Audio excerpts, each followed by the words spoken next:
যৌন প্ৰজনন কাক কয় য'ত দুটা বিপৰীত লিংগ জীৱ লগ হৈ সেই জীৱটোৰে অনুৰূপ জীৱ সৃষ্টি কৰা প্ৰক্ৰিয়াটোকে যৌন প্ৰজনন বুলি কোৱা হয়। এতিয়া উদ্ভিদ দেহৰ বিপৰীত লিংগ বুলি ক'লে উদ্ভিদৰ পুংজনন কোষ আছে বা পুংজনন অংশ আছে আৰু উদ্ভিদৰ স্ত্ৰীজনন অংশ আছে। এতিয়া ফুলৰ বা উদ্ভিদৰ পুংজনন অংশসমূহ বুলি ক'লে ইয়াত কি পৰে? পুংদণ্ড, পৰাগধানী, পৰাগৰেণু, এইটো হৈ গ'ল উদ্ভিদৰ পুংজনন অংশৰ পাৰ্ট।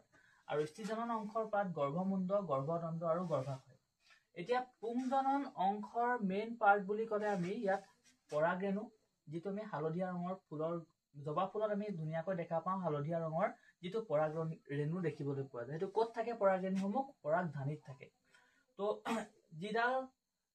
যিডাল দণ্ডত পৰাগধানীবোৰ লাগি থাকে তাক পুংদণ্ড বুলি কোৱা হয়।